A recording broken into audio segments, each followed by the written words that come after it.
What kind of data? You should have a data where you don't have to have Wi-Fi up. Oh. Actually, you might not because you're still using your planning commissioner iPad, which because the other ones are also cell service. Yes, they have cell service too. Your council ones will have cell service. Okay. Hi, Council. Hey, Kelso. Hi, Jack. Hi, everyone. Hi. Hi, Mayor. Long time no see.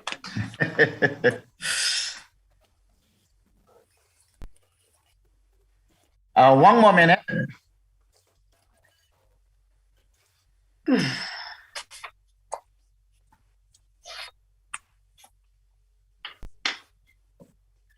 Why am I? Okay.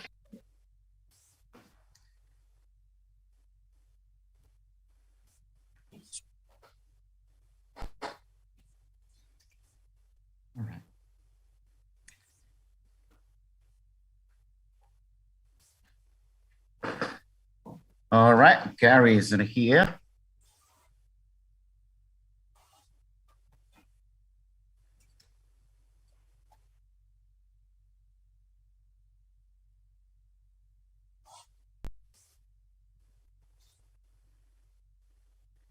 Good evening, everyone. I would like to bring this regular meeting of the Sonoma City Council to order. We will start from the Pledge of Allegiance. I would like Vice Mayor Council Barnett to lead us for this Pledge of Allegiance. I pledge allegiance to the flag of the United States of America and to the republic for which it stands, one nation, under God, indivisible, with liberty and justice for all. Thank you, Vice Mayor Barnett. I would like to ask the city clerk, Ms. Rebecca Barr, for a roll call, please. Yes, Mr. Mayor, Councilmember Agrimonti. Madeline, I'm sorry, Councilmember, you're muted. Here. Vice Mayor Barnett. Here. Councilmember Felder. Present. Councilmember Lowe. Here. Mayor Dean. Here. Thank you. Thank you so much. According to our last special meeting, that is January the 6th, all our city council meeting and commissioner meeting will be conducted virtually. So we will not change this practice until the further notice. So that we can participate visit the meeting by the Zoom, and you can open the agenda and you can see in the highlighted one, you just click and link to your Zoom software. Also, you are able to participate by cell phone. If you don't have the cell phone and a computer, also you can participate in the meeting through telephone. The number has been listed on the agenda. You can choose either one and then tell your ideas and inputs. So although we have the difficulties due to this pandemic, but it never bother us to practice our local politics. So thank you for your understanding and cooperation. Next item is the report closed section. This afternoon, 2 p.m., our 5 city council members gathered together at our Chamber of Commerce meeting room, except for Vice Mayor and Council Barnett. He is not in the town. So he joined us for this closed session by virtual. Today, our topic for closed session is evaluation for our city manager, Mr. Gary Natoy. This is just only in the first meeting, we will have a serious evaluation procedures. The next meeting will be scheduled on February the 2nd, afternoon, 4 p.m. as well. Next item, approval agenda. Do you have any comments or want to change for this agenda?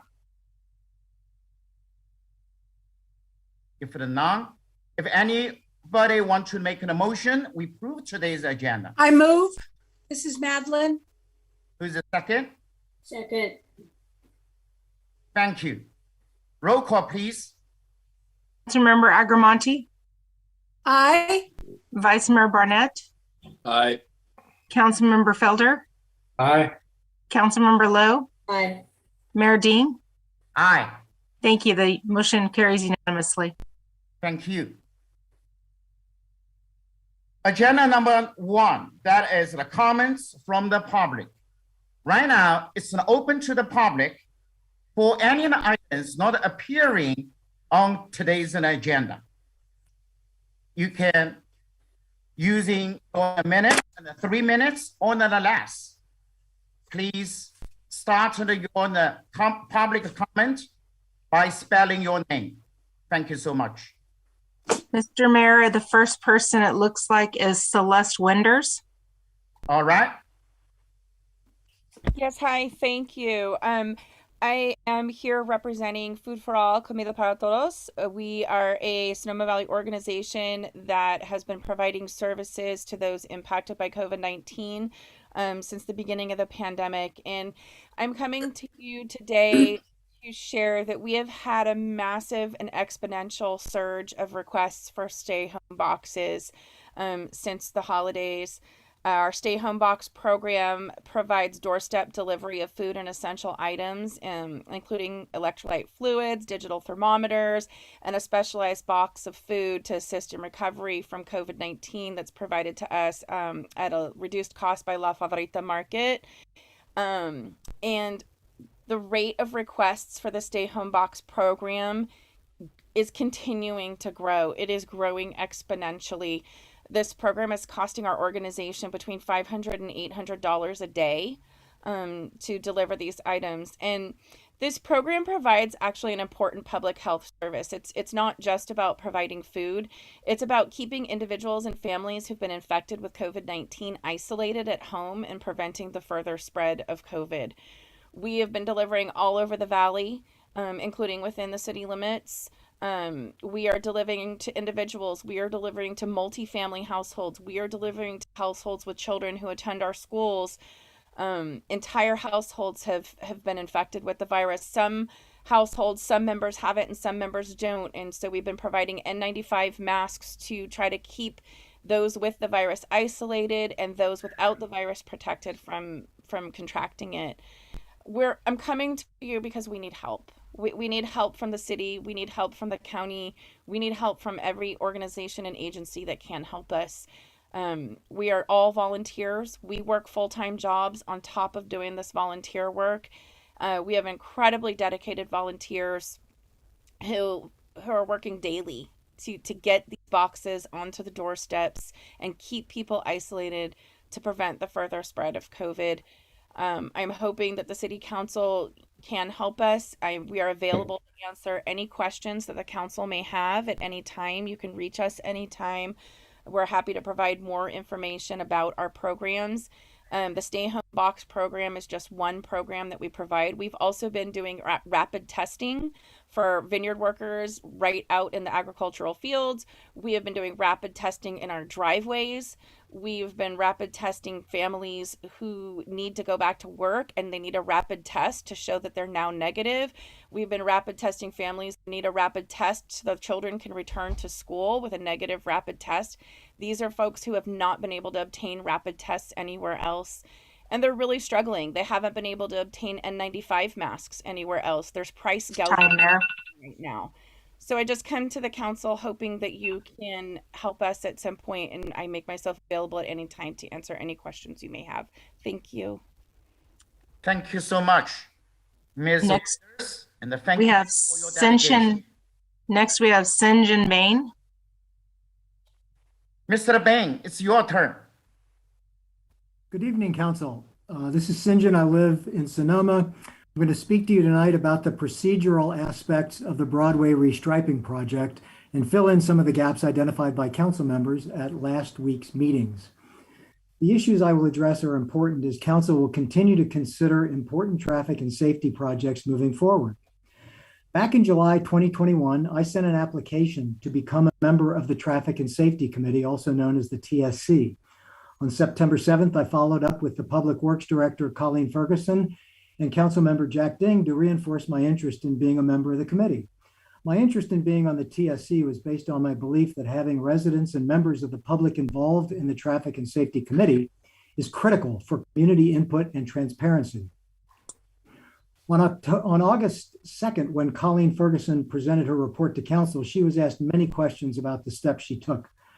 She clarified that she had in fact consulted with fire and police departments. She also explained at great length the process Caltrans goes through approving road projects and that the final design would be done by Caltrans based on council's design request, state regulations, and Caltrans guidelines.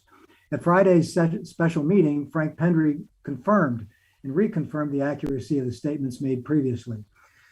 The September council at its offsite retreat discussed disbanding the TSC and shifting its work to administrators at the Police, Fire, and Public Works Department.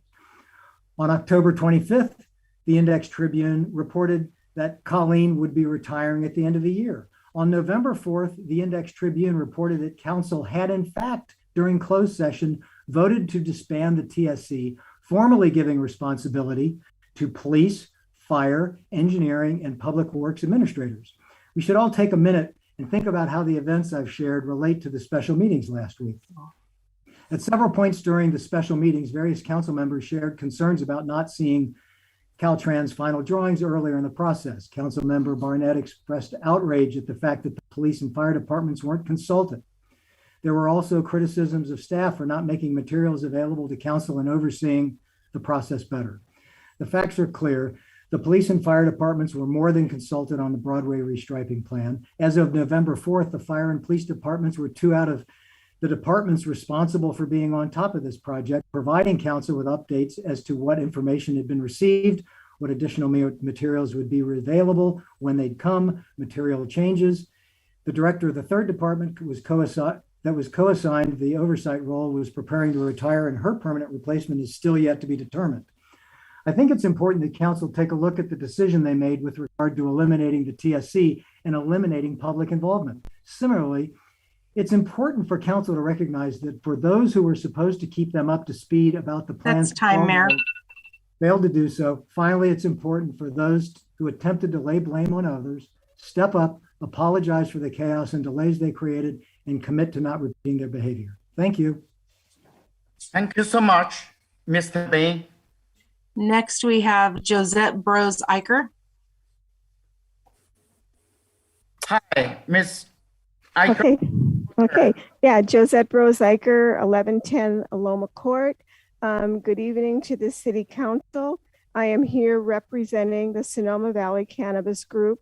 The following is a letter we have sent to the Sonoma City Council. Dear City Council members and staff, the Sonoma Valley Cannabis Group submits this letter in response to remarks made by the City Council members and staff during their discussion of the second cannabis dispensary issue at its November 17th meeting. This reply also addresses points raised in subsequent communications between the council members and our group. We feel it is important to set the record straight regarding any incorrect information that was provided by the council and to respond to misconceptions on the part of the City Council that may have unduly influenced public opinion. In an email, SVCG, following that November meeting, it was suggested that though the RFP issue was tabled, there will be an opportunity for medical patients and adult use consumers to purchase cannabis in Sonoma once the first retail outlet opens. We submit that limiting purchases to a single local dispensary denies medical patients and adult consumers the freedom to take advantage of a competitive environment. We will continue to be at the mercy of a sole provider, which can control price, product availability, and supplementary services. It can be shown, compared to 3 of its major competitors, Spark's prices are generally higher and their number of brands and products lower. Thank you, and more from our next speaker, Richard Silver. Thank you. Thank you so much, Ms. Eicher. And Milton is next. I'm guessing that might be Mr. Silver. That is my nom de plume, or my nom de computer. Greetings and salutations. Happy New Year. I would like to continue reading from the email sent by the SVCG to the City Council and to media throughout the Bay Area. Each of you in the City Council General Mailbox received this email, as did those newspapers. During the November 17 City Council meeting, it was suggested that Sonoma should take pride in amending its ordinance to allow a second dispensary, and that, based on examples given for numbers of dispensaries in local cities, it is, quote, actually pretty significant for a town like us, end quote. However, the numbers cited don't bear this out. It was stated that Cloverdale did not allow recreational dispensaries. However, Cloverdale, which is smaller than Sonoma in population, in fact has 2 dispensaries. Santa Rosa has 12 walk-in dispensaries and another dozen already approved.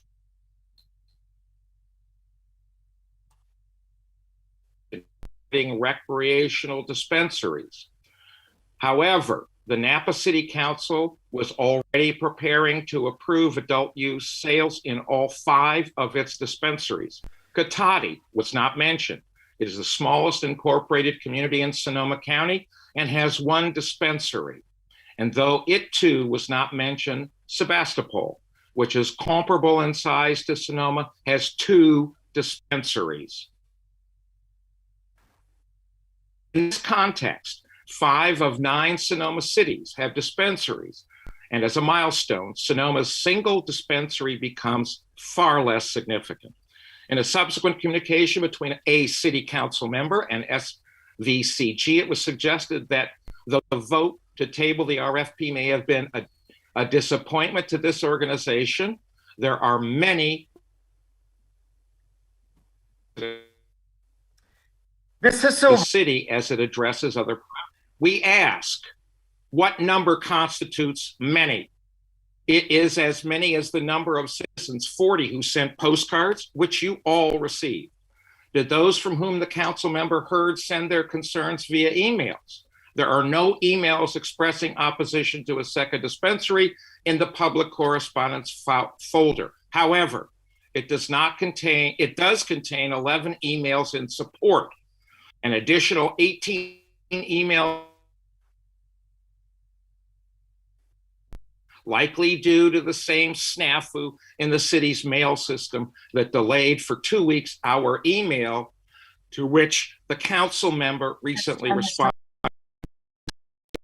Madeline Agrimonti on my screen. Is she present, or do I need to reclaim my time? Is Miss Agrimonti present?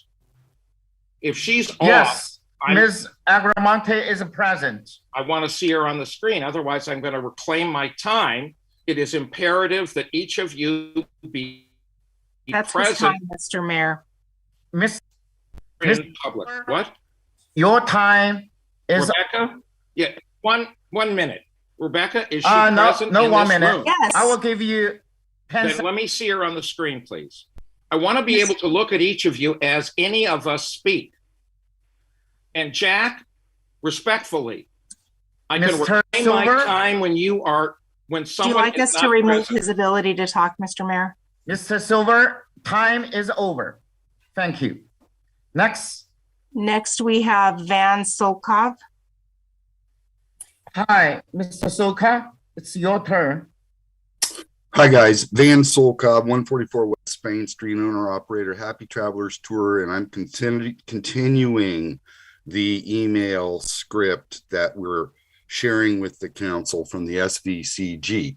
However, personal note, there are 30 some odd tasting rooms in Sonoma, and we're debating a second cannabis dispensary. Give me a break.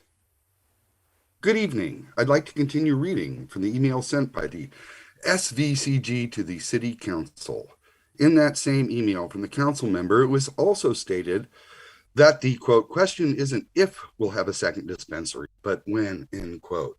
So we must ask, when is when? Given this current process, it could easily be 2 or 3 years from now, far too long. Only the staff has suggested a date, vague as it is, for releasing the RFP. The City Council has not proposed a date. The City Council has, however, advanced myriad reasons to avoid initiating the process. Several weeks ago, the city manager attempted to deflect our query on why the second dispensary issue isn't on a list of goals or wasn't on the list of goals. It was then proposed by City Council members errantly that there was a lack of interest among the population or the populace in the Sonoma Valley. That's ridiculous. Subsequently, someone unknown in some unexplained manner directed staff to recommend a delay in order to obtain tax data. However, during the November meeting, staff said it wasn't particularly interested in the financial aspect of the recommendation, admitting that the early tax numbers wouldn't reflect the business's viability anyway. We are having difficulty reconciling all of this.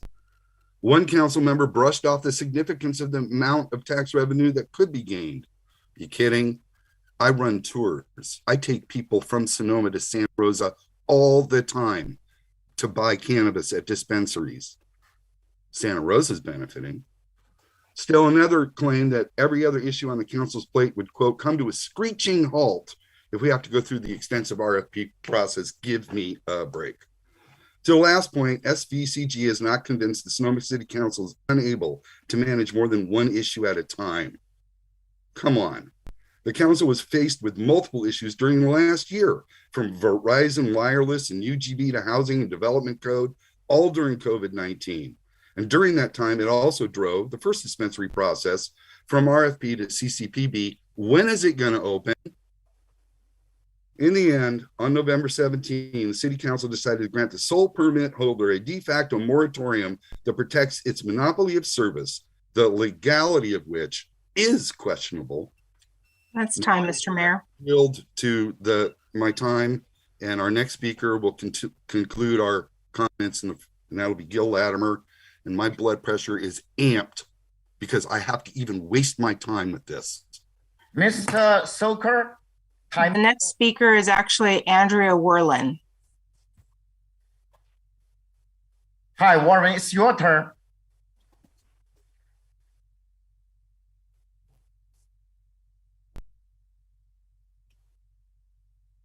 She may have to unmute herself. Yeah, I just sent her a message to unmute. Maybe we can choose the next one, and when he comes back, we give him another chance. I'm sorry. Are you there? All right. Yeah, you're Sorry. here. Okay. Hi. I'm sorry. I am here to speak on behalf of the. The urgency ordinance about the timeshares, and basically in opposition to the Picasso model. That's not right now. That one is we have an agenda. We want to discuss. Could you please come back? I'm sorry. Yeah, I would like to give you the chance to have the public comments on agenda number 6.3. We will discuss about timeshare issue. Exactly what do you want to speak about? I will do that. All right, thank you. So for general public comment, the next person is Gil Latimer. All right. Okay, can you hear me? Yes. Good evening, Gil Latimer, Grant Court, Sonoma. I'd like to finish reading from the email SVCG sent to the City Council. In the 4.5 years of the Sonoma Valley Cannabis Group's existence, it has always dealt with city government in good faith. We can, however, describe instance after instance when the City Council and its staff did not act in kind. Given all the aforementioned differing rationalizations for not moving the process forward, many would say that it seems the problem is not a lack of will on the part of the public, but instead a lack of will on the part of the majority of the City Council. However, we would prefer to give this current City Council the benefit of the doubt that it will consider an offer that could resolve this issue. There are a number of points on which we should be able to agree. One, the chance that Spark will encounter any negative impacts in its first few months of operation is negligible. Two, early tax numbers won't necessarily reflect the business's viability.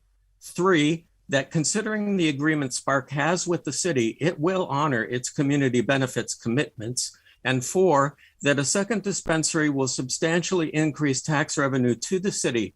Examples of this are, in 2020, California retail stores sold over $4 billion worth of cannabis products. This shows an almost 50% growth compared to 2019, and that by 2022, the recreational cannabis market in California is projected to reach $5 billion. That locally, Santa Rosa has benefited from the retail growth as sales revenue from the businesses has increased from over $160,000 at the end of 2018 to over $1 million in the last fiscal year. Agreement on these particulars should eliminate the central considerations indicated by the City Council as barriers to moving the process forward. We propose that the city issue the new RFP on April 1st, 2022, in order to expedite the process and allow the city to realize the additional revenue promised by industry growth. This 3-month window will give the city some time to establish forward motion on other issues, and understanding that the process timeline could extend beyond 6 months to complete, the current dispensary will have ample time to establish its presence in the city.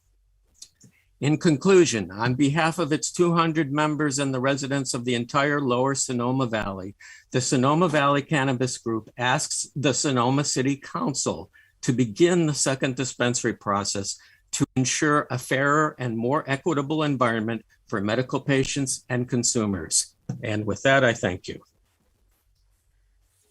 Thank you, Mr. Latimer. Mr. Mayor, it doesn't appear anybody else is raising their hand. We might give it just a few more seconds. Anyone? Yes. Mr. Silver, you've already had your turn as public comment. That appears everyone else that's raising their hand has already spoken, Mr. Mayor. All right. Thank you so much. Monitoring. So we can move Anyway, forward. if you have another inputs and the good points want to share with everybody, the email is always open, and also you can call, leave a message to the city government on the phone, and the owner communication is in the ready and also is open.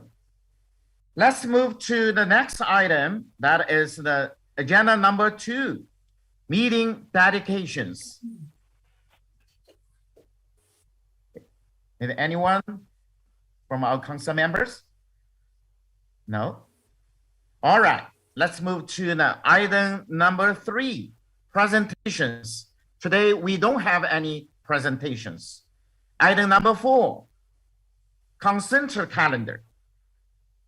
All the items listed on consent calendar are considered to be routine and will be acted upon by a single motion. There will be no separate discussion of these items unless the members of the council or the staff request the specific items to be removed for separate action. Any items you would like to pull out or removed? Right now, it's the time. Total, we have the 5 items. Move to approve. All right. Who is the second? Oh, sorry, Mr. Mayor, you have to see if there's any public comment on its consent calendar items. Thank you. Right now, it's the time to open to the public. And in the public comments for this consent calendar from the City Council. It doesn't appear that anyone's raising their hands. If we want to give them just a few more seconds. Yeah, a few more seconds. It's good. No one's raising their hand, Mr. Mayor. Thank you, Ms. Barr. And we already have a motion by Councilmember Agrimonti. The second by Vice Mayor Barnett. Roll, please. Councilmember Agrimonti. Aye. Vice Mayor Barnett. Aye. Councilmember Felder. Aye. Councilmember Lowe. Mute. Aye. Mayor Dean. Aye. Thank you. The motion carries unanimously. Thank you so much. Item number 5, public hearing. Today we have the public hearing. Agenda number 6, regular calendar. City Council. Matters requiring discussion and or action by the City Council. 6.1, discussion, consideration, and possible action selecting 2022, the City of the Sonoma, Alberta. Could you please, the City Manager, Mr. Poyer, give us a little bit of introduction for this agenda? Sure, Mr. Mayor. Basically, every year the city selects an alcalde that is actually appointed by or recommended by the mayor and then ratified by the council. And typically, per the council policy, is Mr. Mayor, you make your announcement at this meeting, gets ratified, and then we take a 5-minute break while you call the person to let them know that they've been selected as the city alcalde. Thank you so much. I appreciate it. And I have been working with the nomination committees 2 times. We fully discussed. We're so happy to receive so many nominations. They represent our communities and show us the goodwills and from our committees and a lot of positiveness. And each time of this year also is a difficult time for the mayor to choose who. That I did the same thing. I think it's very, very difficult for me to choose. Although nomination committee provides the list. So now finally, this year I nominate Mr. Steve Page as 2022 alcalde. This is my name, and also I need my co-worker, city councils, get a ratification. Who can put the motion? Move to approve. Second. Mayor Ding, since there is action being taken on this, again, public comment will be required. Okay. All right. Right now, it's time to open to the public. Thank you. It doesn't appear that anyone is raising their hand, Mayor Dean. All right. Thank you so much. Right now, we got a motion by Agrimonti, Councilmember Agrimonti. Who want to be in the second? I'll second that. Thank you so much, Councilmember Lowe. Roll call, please. Councilmember Agrimonti. Aye. Vice Mayor Dean. Aye. Oh, I'm sorry. I did it backwards. My apologies. Let me try that again. Vice Mayor Barnett. Aye. Councilmember Felder. Aye. Councilmember Lowe. Aye. And now Mayor Dean. My apologies. Aye. The motion carries unanimously. I would like you do us a favor. Please contact the newly born and Al Qaeda and please pass this wonderful news to him. Let's have a 5 minutes break and see how we can get it together. Thank you. Okay. We have a 5 minutes break.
chair Sonoma Valley Citizen Advisory Commission.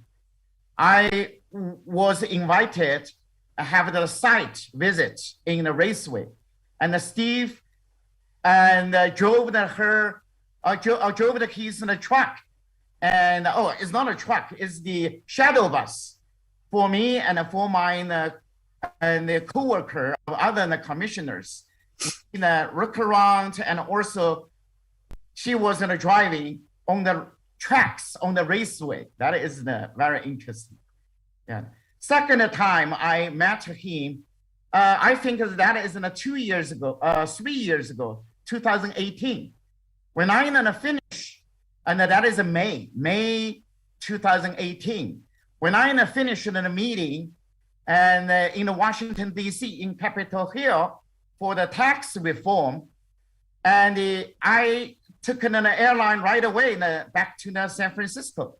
But this airline stopped by the Charlotte, North Carolina.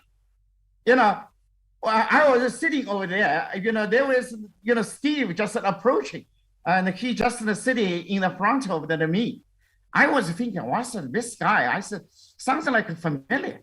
I said, who is him? Later on, I was thinking, yeah, this is maybe Steve. So that I said, excuse me, are you Steve? He said, yes, I'm Steve. And then I know that he just finished, he's in the board of director meeting for the Sonoma Raceway, because Sonoma and the Raceway's headquarters is Charlotte, North Carolina. That is the 2 times, my personal experience with Steve Page. Or anybody, you have any wonderful experience? Yeah, it's a good time.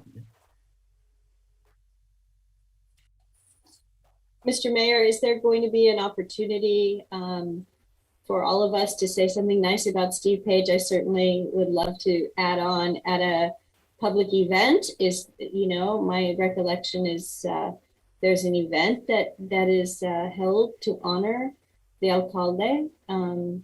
I'd love to go on and on about how wonderful Steve Page is tonight, but I'm just curious what the next steps are. That's great. Thank you. Rebecca, let me know when Steve is ready to talk. Otherwise, He's probably not going to be speaking this evening, Mayor Dean. I think he's going to take it in for a little while. I let him know that he was welcome to join the meeting, but he said he probably would send his comments in. I think he was a little overcome. All right. Yeah. Thank you so much. Yeah. Congratulations. Yeah. Mr. Toy? Mr. Mayor, yeah, I think there will be an opportunity. I think we're just trying to figure things out once the surge, and we can go back to meeting in person. So the next step is we're figuring it out just based on once we get past this surge, and then we'll figure out the event, or if it's a council meeting or whatever. So there'll be plenty of opportunity. I think it's well worth it. We just need some time to figure it out. That's all. Thank you so much, Mr. Toya, for your advice. All right, let's move on the City Council's meeting. Item number 6.2, that is discussing consideration and a possible action on council comments regarding the alternative report for Sonoma Development Center special plan, and provide direction to staff. Mr. Toya, could you please give us some summary and a background information, please? Thank you. Yes, Mr. Mayor. As the council will recall, back in December 1st, 2021, the council received a presentation from Sonoma County regarding the alternative report for the Sonoma Development Center specific plan.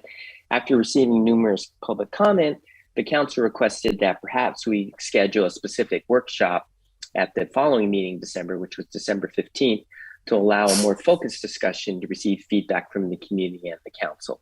So at your regular December 15th meeting, the council actually conducted a workshop within the course of that meeting to receive feedback. At that time, staff indicated we would summarize the comments received from council.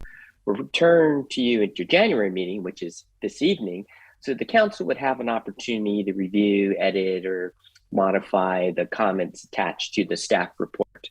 Something the council may want to consider is that comments are due to the county by January 25th. And if the council wants, you could appoint one or two of your members actually to prepare transmittal letter to accompany the comments. So with that, we're just looking for feedback on to modify the comments if needed, edit it, and if a council member would like to work on the transmittal letter to the county. Thank you, Mr. Toy. I think right now we can get more inputs from our council member. Please. Council member Lowe, please. You know, just the comment regarding the timeline is a little bit off.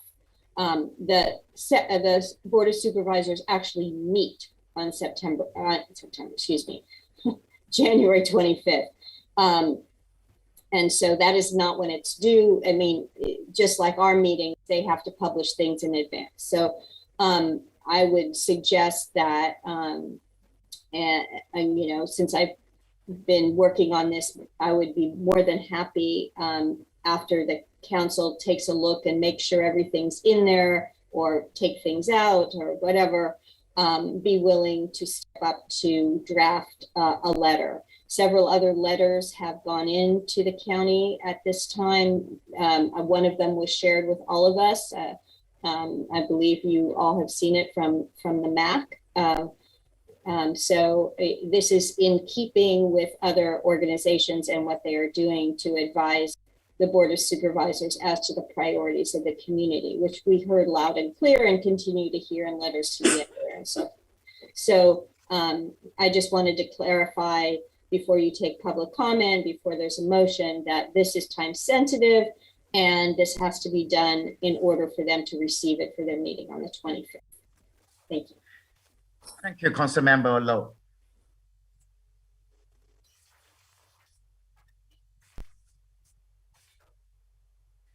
Vice Mayor Barnett, do you have it? Yes, please. Yes. Thank you, Mayor Ding. I support what Councilwoman Lowe just said, and I would be more than happy for her to take the lead and draft our correspondence. Is there any interest also in us endorsing the other letters that have gone from various councils throughout the valley? I don't know. I bring that up to see what the council thinks about that.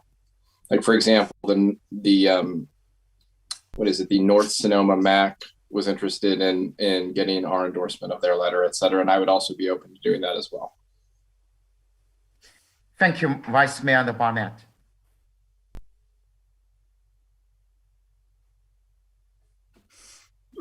So, if I may, yeah, Councilman Rowe, please. I think as individual council members, we should feel free to endorse those letters. I feel that as they're not on the agenda, we may not have seen all of them. I know we saw the one, you know, so the one that was circulated to all of us, I'm more than happy to agree that we should add that to the motion to support that. But there are other letters out there as well that are not, I don't think, have been sent to all of us. And so I think those would be individual endorsements at this point. If there's one that, you know, the one that was sent to all of us, absolutely, I think that's fine. But the other one, I mean, I've gotten a few other ones as well. It's true. It seems like every council or commission in the Sonoma Valley is drafting a letter right now. I think the one that we all saw was from the North Sonoma MAC. Mm-hmm. And I would be more than happy if that's the one that Councilwoman Lowe is referencing to support that. Yeah, that's the one from Maite Tori that she signed and sent to all of us. Oh, I was talking about the one from Arthur Dawson. Oh, the one from Arthur Dawson. Oh, yes. Everyone received that. I wasn't sure. Sometimes, you know, when you're blind copying and whatever, I wasn't sure. But yes, I think that's good. Mm-hmm. That's great. Yeah, we just do our best. Get more voice and let them pay more attention. Hopefully they will change something. Yeah, absolutely. Right now, I think it's the time for me to open to the public.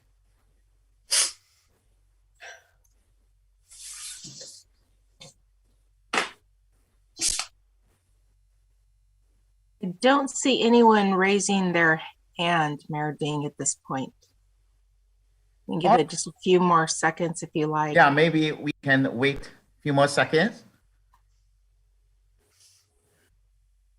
Yeah, no one's raising their hand, Mayor Ding. All right, let's come back to our council. Councilmember Felder, please. Yes, I'd like to say that I would certainly be happy to have Councilwoman Lowe draft a letter for us. And I think that from my perspective, the summary of our comments from the December 15th meeting pretty much covered all of the things that we felt were important. And I would like that attached to the letter if the rest of the council agrees. Yes. Councilmember Agrimonti, please. I agree with everyone here. I think it's very important, and I'm so glad Councilmember Lowe is with us because she seems to have some details, far more than we may, regarding SDC. We have to stay really on board with this because we're very close to it. We'll be affected by whatever goes on that property. Thank you. And I support the letter. Also, I support the letters. Mr. Toy, do you have any additional advice at this situation? Do we need to make the motion or? Yeah, I think it'd be good, Mr. Mayor, if the council made a motion to basically send the letter, transmit a letter along with the summary of the comments to the Board of Supervisors prior to their meeting on the 25th. And within that, you're also authorizing Councilmember Lowe to draft that transmittal letter, to prepare the transmittal letter. I'd like to move that in addition to send a confirmation to Mr. Dawson and Ms. Uturi that we also agree with or sign on to their statements. So we've got 4 parts. We've got the letter, we've got the attachment, and we have the concurrence with the 2 other agencies of their letters. Is that? Thank you. Who can second? I second that. Roll call, please. Councilmember Agrimonti. Aye. Vice Mayor Barnett. Aye. Councilmember Felder. Aye. Councilmember Lowe. Aye. Mayor Ding. Aye. Thank you. The motion carries unanimously. Thank you so much. Thank you, everybody, for this. I really appreciate it. The community. Definitely. We work always together. A lot of unanimously. Agenda number 6.3. Discuss, consider, and take a possible action on introduction and adoption of an urgency ordinance amended the Sonoma Municipal Code to add in section 19.50 timeshares and then finding the ordinance exempt from the California Environmental Quality Act, (CEQA), under the general rule pursuant to guidelines in section 15061B3, because CEQA only that applies to projects that have potential for causing a significant effect on the environment, and the ordinance does not involve the commitment to any specific project that it may result in a potentially significant physical effect on the environment. So that at this point, I would like to ask Mr. Toyer and the planning director's Mr. Storer and give us the more detailed information, please.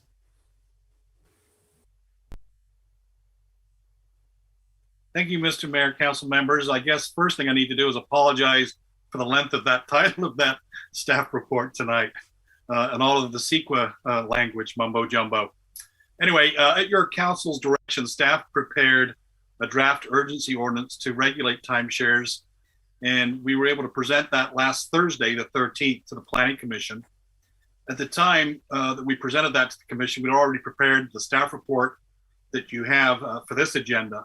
And we certainly let the Planning Commission know that we would forward their comments prior to your action tonight. Presented to the Planning Commissions were regulations that banned timeshares in residential zones, but did allow them in commercial and mixed use with a conditional use permit. And that was what is in your packet tonight. However, at that Planning Commission meeting, again, it was just a few days ago, the Planning Commission did recommend an outright ban throughout the city. And they also wanted the ordinance to reflect the words fractional interest uses. And they directed staff based on their findings to modify the resolution. And we did that. In your packet tonight, we provided you with an alternate ordinance that does what I just said, and that's put a prohibition of timeshares in throughout the city. And we provided to you in that resolution, if you switched and compared, you would see that we added 4 findings, E, F, G, and H, that discuss the loss of property taxes and also the loss of potential sites for housing as we try to discover sites for the 6th cycle of our housing element update. So again, we do have that ordinance that does ban as opposed to one that we presented previously in the staff report. And staff and the Planning Commission do recommend approval of the alternate or supplemental packet ordinance that we've provided to you tonight, should your city council wish to have an outright prohibition in the city of Sonoma. And this concludes staff's report, other than say that from about the 4 o'clock hour this afternoon, we did receive just over half a dozen comment letters that I think have been provided for your review. That concludes my presentation, Mr. Mayor. Thank you. Thank you so much, Director Stoller. Vice Mayor Barnett, please. Yes, thank you, Mayor Ding. Director Storer, I have a question. Since timeshares aren't defined currently in our municipal code, by default, they're currently banned, correct? Yes, that is correct, sir. And so if we passed an urgency ordinance tonight and took the recommendation of the Planning Commission to include all zones for the time being, nothing really would change. We would just sort of codify it in a way that we haven't yet before, correct? Yes, yes, that is correct. That's my understanding. And we do have Mr. Ruderman available to add to that. We just don't have an outright, we don't expressly state that they're prohibited. By default, I believe they are prohibited, but we're expressly stating our intent. Okay. Yeah, that's correct. It's similar to the cannabis dispensary issue before, Prop 64, when that was simply not a use that was enumerated. And there was quite a bit of debate about whether or not you had to enumerate it in order to prohibit it. So in this case, the city attorney's position is that, yes, an unenumerated use is a banned use. And it would be our position that timeshares are not allowed within any zone currently. But due to some ambiguities in the law and Picasso in particular, pushing the envelope on what is and is not a timeshare, by codifying it, we make it clear that this is not an allowed use. And we provide penalties not only for having that use, but for marketing that use within the city.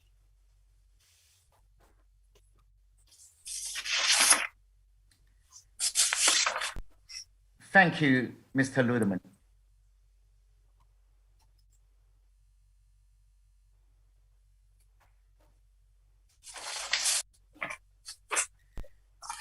Council Member Felder. do you have any experience to share?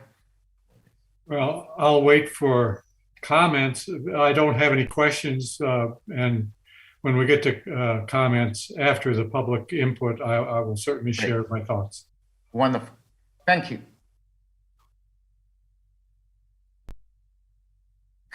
Councilmember Agrimonti, do you want to at this time or then later?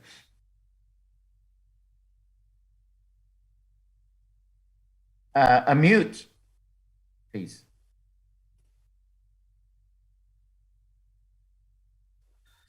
Okay. Yes, I absolutely support this. I think it really is very important because, as I said 2 years ago, this is the harbinger of things to come, and this is one of those issues. Thank you.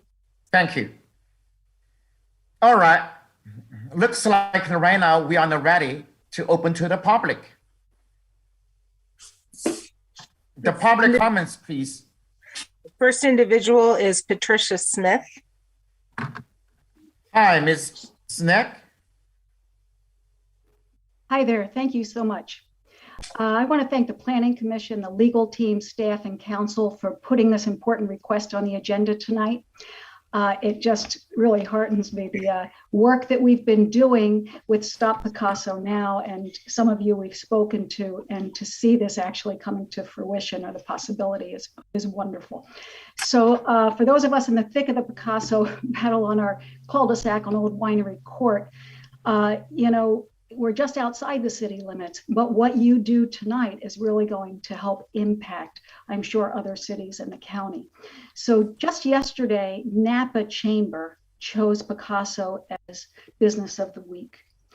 It was a really bad day for us, and you are brightening it today for really honestly seeing what damage a company and a business model and a real estate model like this can do.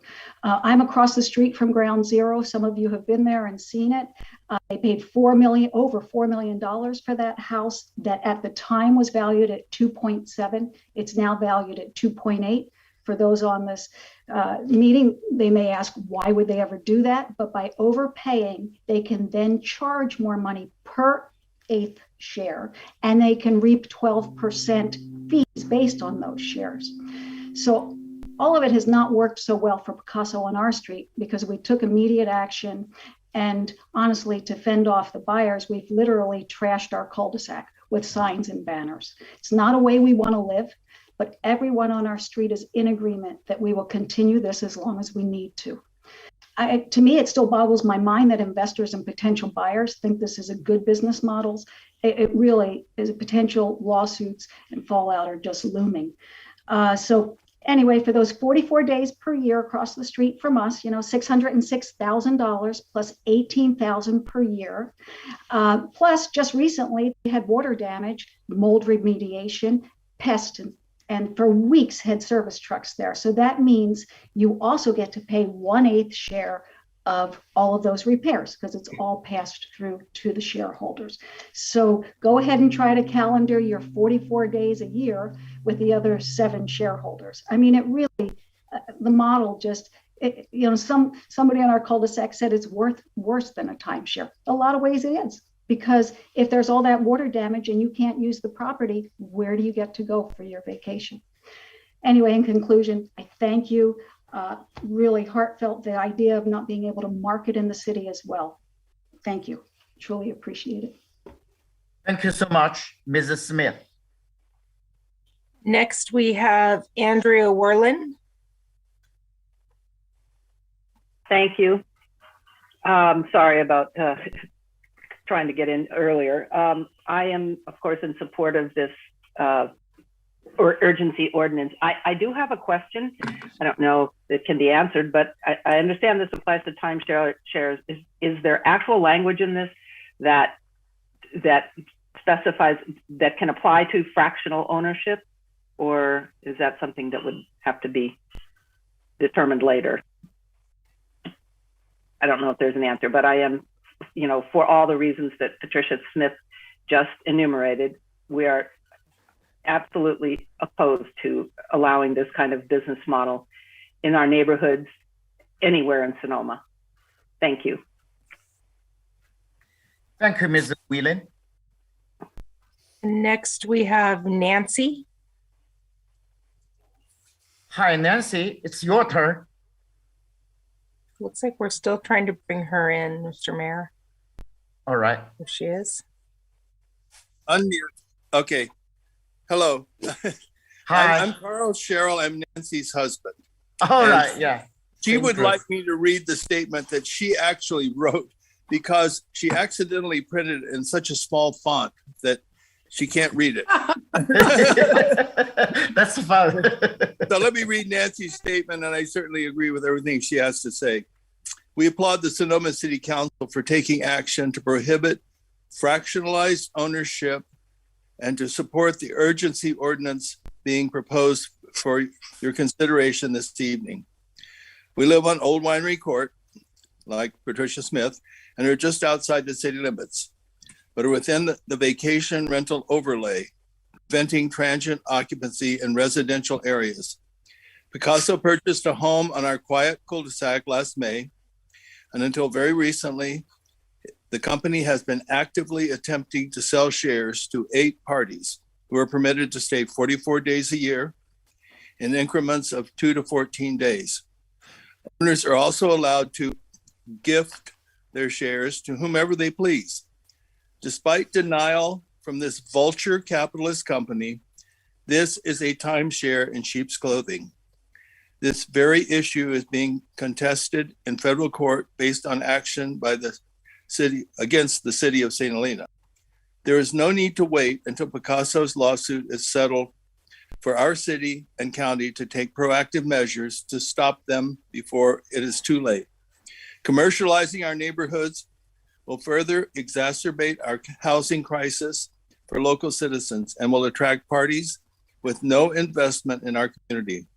There are dozens of strictly regulated vacation rentals in Sonoma. They all collect and pay TOT, transient occupancy tax, unlike Picasso. If this billion-dollar company is allowed to proliferate in our quiet family neighborhoods, all the typical problems associated with transient occupancy in residential areas can be expected. We have thousands of supporters locally and nationwide who have signed our petition at change.org, and they follow us on our website, stoppicassonow.com. Thank you for your prompt action on this matter and for representing the will of Sonoma citizens. Thank you so much, sweet husband, for Nancy. Appreciate it. It doesn't appear that anyone else is raising their hand, Mayor Dean. All right. Yeah, let's close our public comments. Let's discuss. All right. Mr. Stoller. Yes, thank you, Mr. Mayor. Just one closing comment. The urgency tonight does require a 4/5 vote. Should that happen tonight, staff intends to schedule a February 10th Planning Commission meeting with a regular ordinance that would replace the urgency that we have. And should that be acted upon by the commission that night, tentatively schedule this regular ordinance to your council to be introduced on March the 2nd and then actually adopted on March the 16th. That's staff's tentative schedule at this point. Thank you, Mr. Mayor. Thank you so much, Director Stoller, for your clarification. Councilmember Felder, right? It's your turn. Just a point of clarification from one of the public that spoke. I believe that we do have the language in there that refers to fractional ownership. So I think that is covered. Is that correct, David Ruderman? Yeah, that is correct. The nuance is that what we are prohibiting is the use of property such that people are there for only short periods of time over the year. We're not regulating how the residence is owned. It's debatable whether or not we could actually say an LLC can't own this home because lots of people own homes, as an entity. The issue is that you've got what is essentially a quasi-commercial or commercial use because you've got transients maybe they come, every year, but they're only there for a short period of time, and there's a number of different ones, and that's what the ordinance regulates or prohibits. Thank you so much. So, I would just want to finish my comment. I certainly support this urgency ordinance. I think it's timely to do this and to put a stop to this kind of encroachment in our community. So when it's appropriate, I'd like to make a motion to adopt this urgency ordinance. But I don't want to preclude discussion from other council members. Yes, great. We have the motion already. Well, I'll second the motion and we can then have discussion, which is the way it usually That's great. goes. Motion, Yeah. second, discussion. So. Thank you. Yeah, thank you, Mr. Ludeman, for your detailed explanation for data. But I don't think that, we need to focus on business entity structure. Whatever the partnership or LLC, it doesn't matter. On the local government, on the city, focus on the land use. This is our tool, right? This is our weapon. So I'm so proud for out in the city, always make proactive action. And also, I really appreciate our staff, Director Stoller, Christina, and Mr.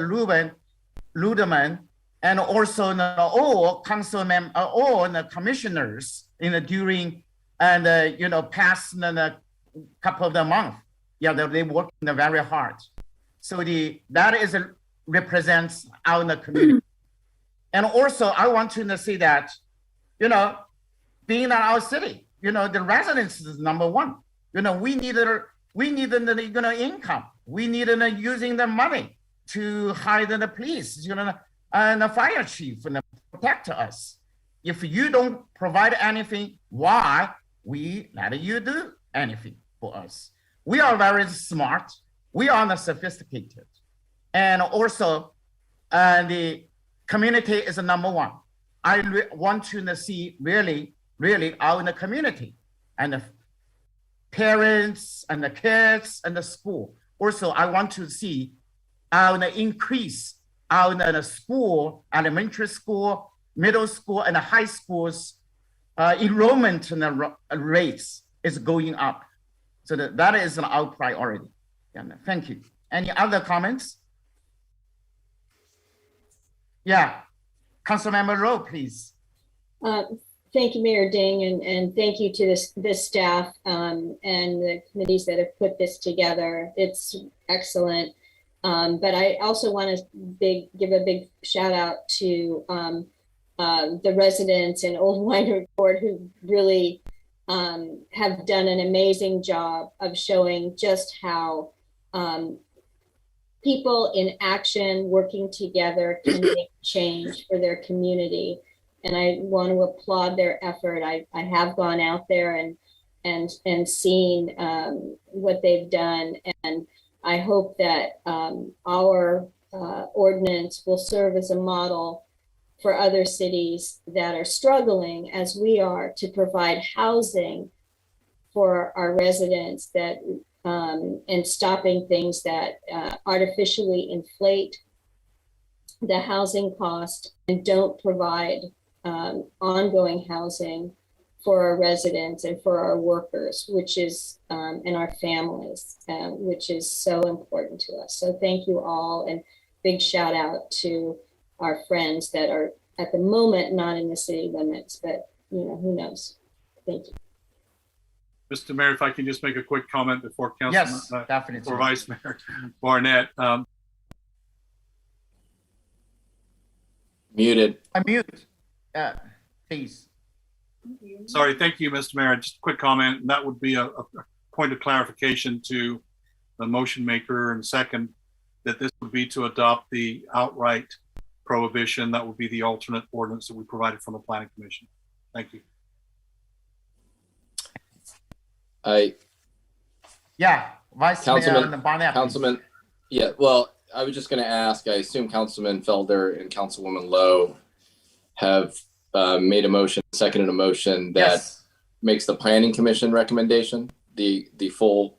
That is correct. Okay. Well, great, because I would be happy to vote for that. As I mentioned before, since timeshares aren't enumerated in the city, they're already sort of effectively banned. And so I think at this point, the urgency ordinance should continue that forward, and the Planning Commission can further discuss this and analyze that and make an ultimate recommendation to us for the regular ordinance. But I do support this urgency ordinance for many of the reasons as described thus far by Mayor Ding and Councilwoman Lowe. I do think the neighbors on Old Winery Court have really inspired not just this city, but cities around the country. And so I do want to thank them. We need to protect our housing stock for the people that live here.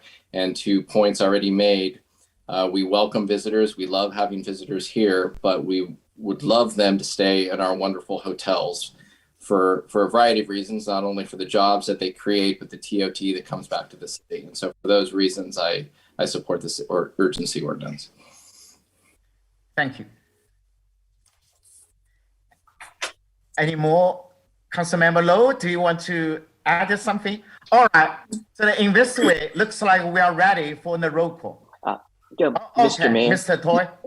Yes, just as one point of clarification, it'd be helpful if Councilmember Felder could actually read the recommended council action in the staff report. So it's actually introduced and adopted urgency ordinance entitled, read the title. I'll read the title. I gotta quickly pull it up. Oh, or I could read it for him and he could say that would be it. I That's can easier. there. Okay, and then you would just note it's the ordinance, the alternate ordinance that prohibits timeshares and fractional interest uses. Thank you. I'm working on it.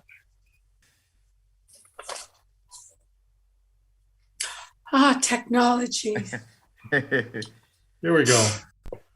I make a motion to adopt an urgency ordinance of the City Council of the City of Sonoma, adding Title 19, Section 19.50.140 timeshares to the City of Sonoma Municipal Code, which is the alternate ordinance provided by the Planning Commission on January 13th. Great. Thank you for your clarification in the accuracy. So I think it's ready for us to vote. All right. I'm sorry. Is there a second? I can't. And Council Member, thank you. Lowe already second. Thank you. Before we discuss. All right, roll call, please, Ms. Barr. Yes. Councilmember Agrimonti, Aye. Vice Mayor Barnett, Aye. Councilmember Felder, Aye. Councilmember Lowe, Aye. Mayor Ding. Aye. Thank you. The motion carries unanimously. Thank you. Let's move to next agenda item. That is a 6.4, discussing consideration and a possible action regarding the mayor's assignment of the council members to various boards and committees, and a council ratification of the mayor's assignment and the council assignments to the city council ad hoc subcommittees. Mr. Toya, could you please tell us some more detail about this background? Mr. Mayor, I believe the city clerk is going to make the staff All right. report. Yeah. Thank you, Ms. Barr. Mayor and council, good evening.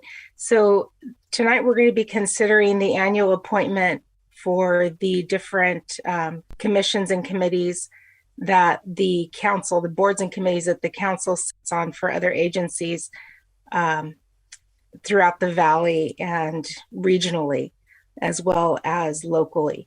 Also tonight, you'll be looking at your local ad hoc appointments, subcommittee appointments, and those are, the ad hocs are set up so that you can address local issues of concern. We have attached the worksheets, and I was just looking at it, and my apologies because apparently my changes didn't save to what was uploaded, so I do apologize. You'll notice on some of these. Sorry, we lost our internet, so I couldn't print the new sheets. Okay. Well, I'm just looking at what was in the packet, and my apologies because these were not the saved changes that I updated that I thought were uploaded. So my apologies. You'll notice on the attached committee appointment sheet. There are some that are in green, and those are already assigned as the mayor and the vice mayor. That is per the mini code or per the designation of that direct board. This year, there is an additional appointment that needs to be looked at, and that is the Sonoma County Continuum of Care Board. The COC is the board that governs and determines the policies and acts on the COC's decision-making group. They're mandated by HUB's Continuum of Care program, and they recently just revised their governance charter, and it reconfigured it so there are seats now for there's 4 more regional seats, North, Central, West, and East, and one of those is to be appointed by the City of Sonoma City Council. So you may appoint 1 member to that board, and it's a 2-year assignment. The meetings are held once a month, and the specific date and time of the month is subject to board consensus early in the term. So with that being said, it should be noted that the process for the appointments for the council appointments, which are to the regional valley appointments, is a little bit different. The mayor actually makes those appointments based on input by the different council members, and then the ad hoc is based as a majority. So with that, unless there's any questions, that concludes staff's report.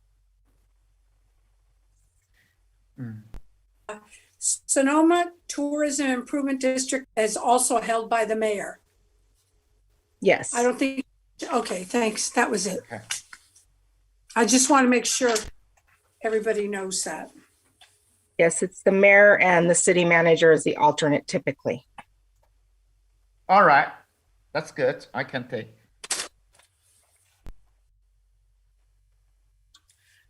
And I have a question. So are we just going to go through these one by one? Or, I mean. Oh, yeah. Or go one by one. Or any council member has a specific interest.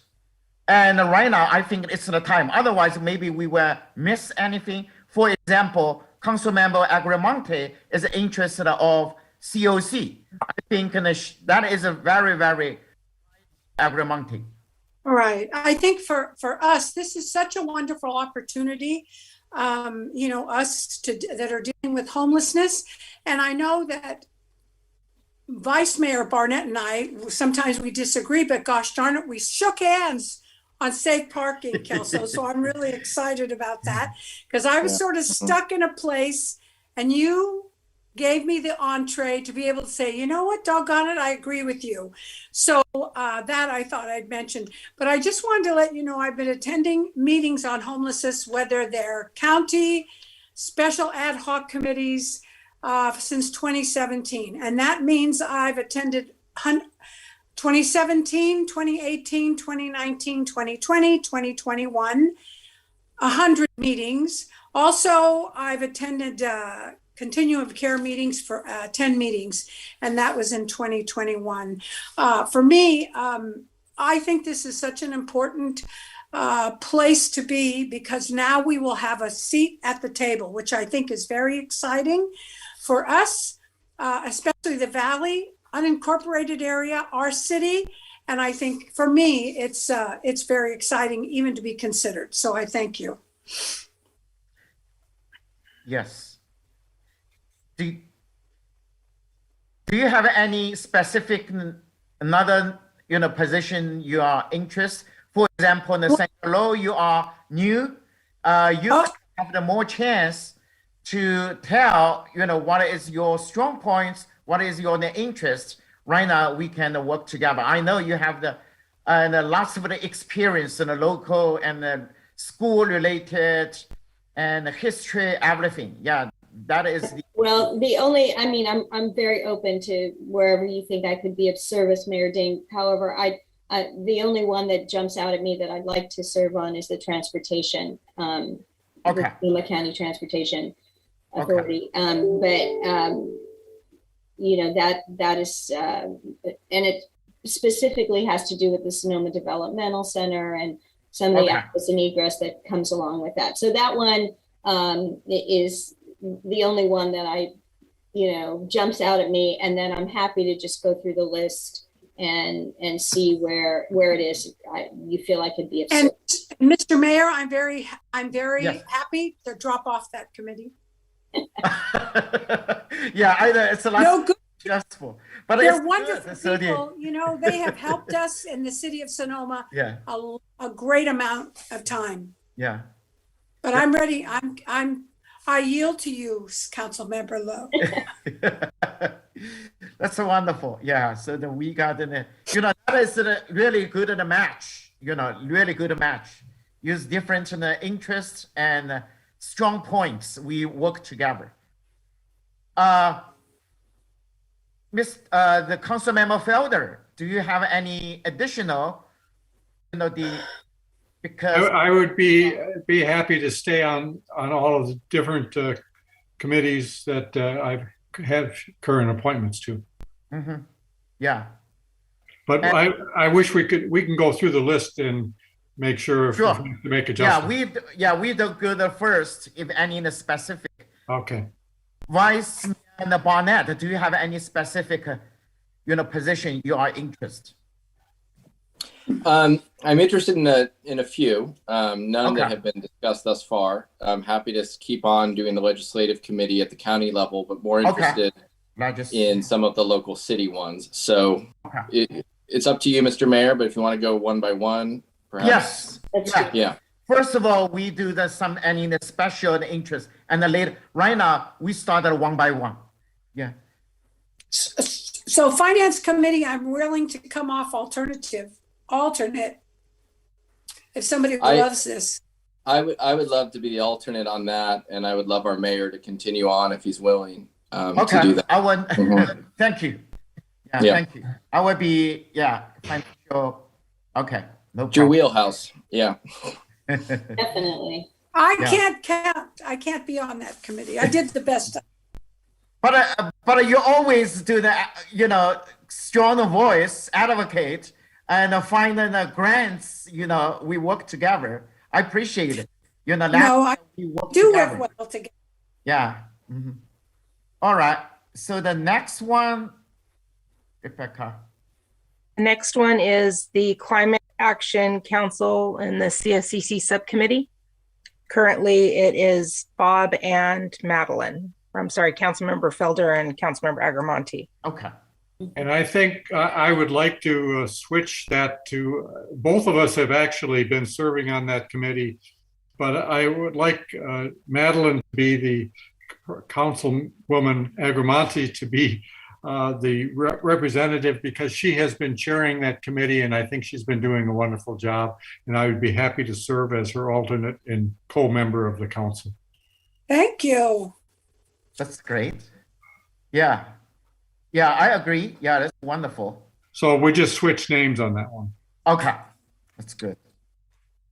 The next three are actually, there's not a choice. It's the mayor and the vice mayor, which is the Sonoma Disaster Council, the Housing Corporation, and the Sonoma Valley Fire Rescue and Authority Oversight.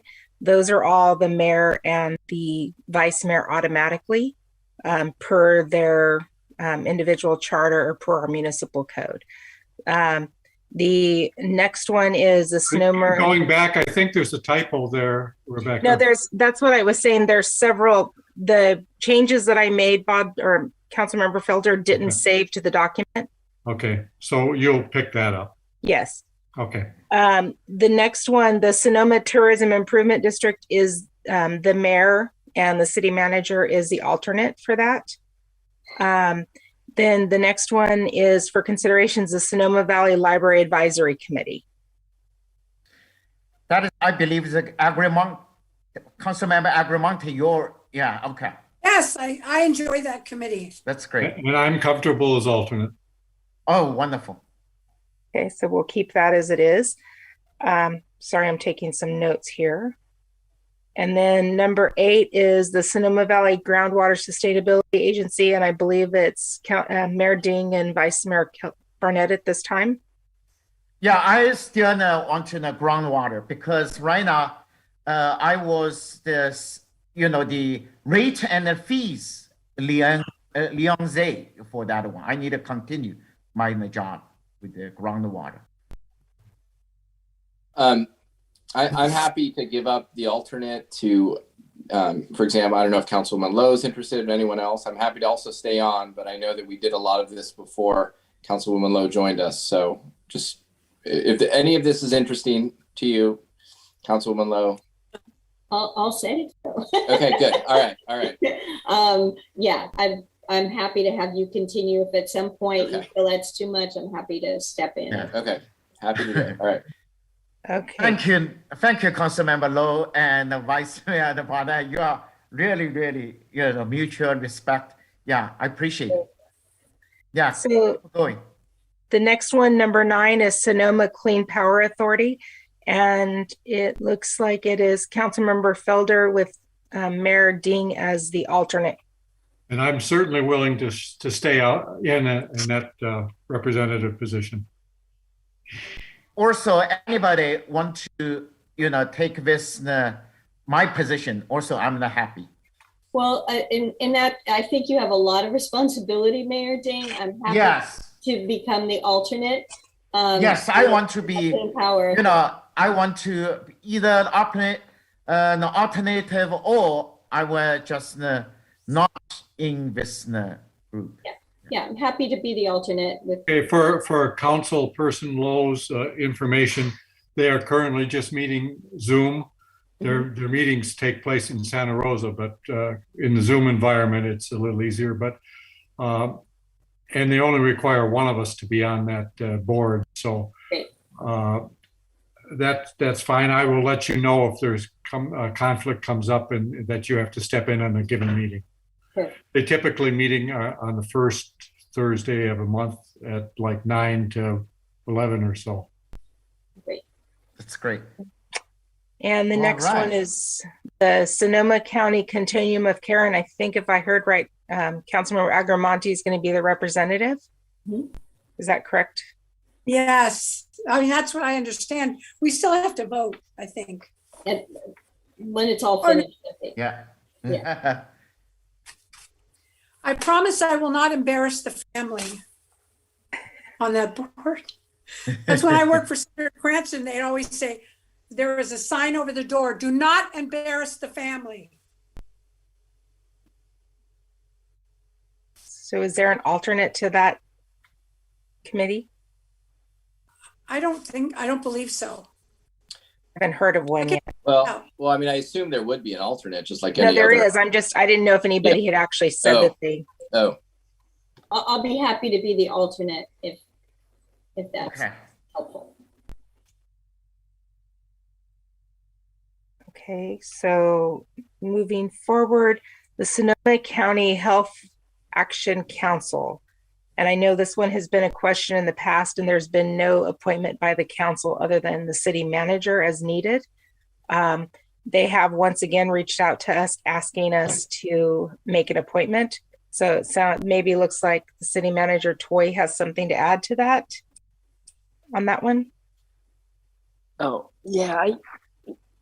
Granted, I only attended one or two, I think maybe 2 of these meetings. I don't really recall a lot of electeds being part of that meeting.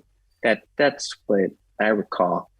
That no, I agree. I agree.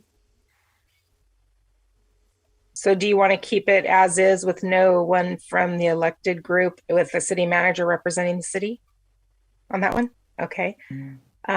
The next one is the Sonoma County Mayors and Council Members Association. That is the mayor and the vice mayor automatically.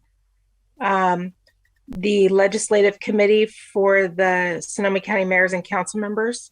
I believe if I heard correctly, Vice Mayor Barnett, you wanted to stay on that?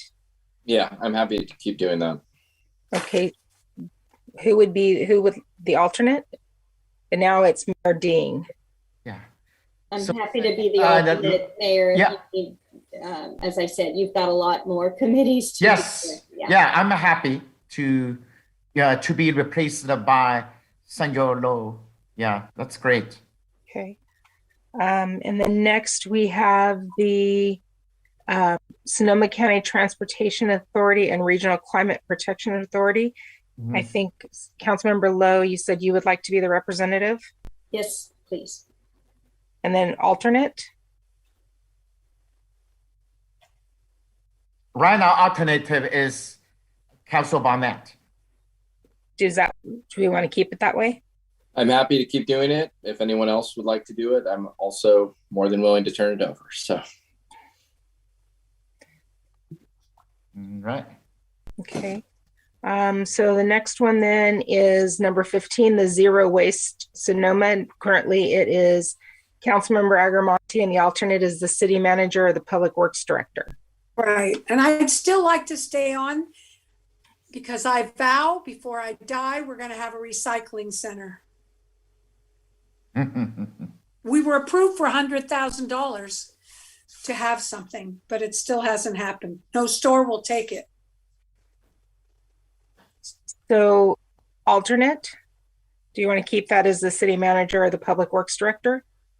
It's whomever would, you know. That's who it is now. If somebody else would like to take it. If you want to stay, that means no any change. This alternative should be city manager, Mr. Toy. Okay. Then the next one is the Sonoma Valley Citizen Advisory Commission. Wow, these changes did not save. Currently, it's Vice Mayor Barnett and Councilmember Felder. Is that correct? Yeah, and I would offer if Bob wants to take that as the primary. He used to be on the Citizens Advisory Commission, as was Mayor Ding. I'd be more than happy to turn that over. That I was going to ask you because you've got a few other places that you've been picked up. That's so great. I'll take the primary on that. Okay. All right. Switch. Thank you. So Vice Mayor Barnett, you'll be the alternate? I can be, or if anyone Or is there else someone else? Yeah. How about Sandra Lowe? Are you interested? I'm happy to be the alternate to the Citizens Advisory Commission. How about Barnett? Vice Mayor Barnett is okay? I'm fine with that. All right. Thanks. Yeah. Okay. So then the next one is number 17, the Sonoma Valley County Sanitation District, and that is actually the mayor and the vice mayor automatically. So number 18 is the Sonoma Valley Economic Vitality Partnership, and that currently is Vice Mayor Barnett and Councilmember Felder. That is the Chamber of Commerce, right? Chamber of Commerce. Yeah. You're okay leaving it that way, Council? I am, yes. Okay. Great. Because, parklet, we need to discuss it. Okay, so we're going to keep that as is. And then the last one for the appointments is the Water Advisory Committee. Currently, it's Mayor Ding and Councilmember Felder. I'm happy to stay, but anyone, if the interest, also, I could be, replaced by any other. Not a lot of the time, just in 2 months in the meeting, just out in the city, the county, the water, management. Mayor Ding, if you're okay with staying there, I'd be happy to just continue as the alternate. And if you get busy, I can always fill in. Okay, that's fine. Thank you. Okay. Then the next one is number 20, which is ABAG, the Association of Bay Area Governments for the General Assembly. And currently we only have our representative. We don't have an alternate, but that's Mayor Ding is the city's representative at this point. I'm happy out of this position. We should have some of the voice in the Bay Area. Yeah, I'm happy to be your alternate on that, but it's only one meeting, so it's probably an alternate. But if you need to fill somebody in, I'll provide that. That's great. Thank you. Okay, and then the next one is number 21, the State Route 37 Policy Committee, and that currently is Councilmember Agrimonti, and the alternate is Vice Mayor Barnett. I'm sorry, what was that committee? I didn't print. The State Route 37 Policy Committee. Right. And Well, you know- Highway 37. Highway 37. Yeah, I mean, I'll stay there, but Kelso, if you want to be, you know, it's all Zooms and it's really the policy committee. And you go to Merritt Island when it stops Zooms. Yeah, you know, I'm actually interested.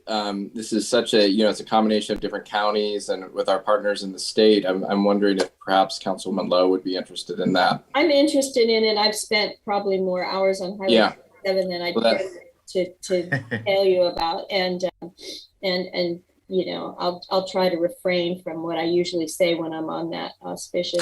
Oh yeah, that's rough. But I am interested in transportation, and so that sort of fits in. And unless something has changed on that one, it's not actually a member of the committee. It's just the council member who's assigned to attend on behalf of the city to bring back the information is what my understanding is. Is that still the case, Council Member Agrimonti? The last time we had this. Yes. Okay. And I want to, Council Member Lowe, there's actually a Zoom sometime. I saw it in the newspaper. But it has to do with the 37. I think they're going to talk about the whole plan. It was actually in the Sonoma Index Tribune. Yeah, they're extending the plan. I saw that. Right. Because there's only 3: public, private, or private. That's it. So we'll see. We'll see. Did you guys name an alternate, or do you want to just leave it at Council Member Lowe? I'm fine. Yeah, I mean, I'll be her alternate. Okay. Thanks. Okay, great. And then the last one for the council committee appointments is the North Bay Watershed Association. And currently I show that is Councilmember Agrimonti and the Public Works Director is the alternate. Right. And you know, it sounds strange, but I like that committee. Of course, we're in Zoom now, but they really do some wonderful work. And in fact, they're involved in Highway 37 because under whatever they do they have watersheds. So that's something that's very important to them. I mean, if somebody's very interested in that, that's fine. I enjoy, being on the committee, but if somebody has a burning desire, they may, no burning. I don't see burning out there. So I'll stay on that committee. Thank you. Do you want to keep the Public Works Director as the alternate on that? Yeah, that's fine. I mean, I usually go to the meeting. So I don't, and now I think they're only meeting every other month, unfortunately. Okay. Thank you. Thank you. That concludes the committee appointments. So looking at the council ad hoc committee appointments or subcommittees, the first one is the Broadway Vision. And some of these, this is the time when if something is completed or you don't feel that there's a need for it any longer, it can be taken off. But then number 1 is Broadway Vision. And currently I show Vice Mayor Barnett and Councilmember Agrimonti as the council members assigned to that. We would be a great team, Kelso.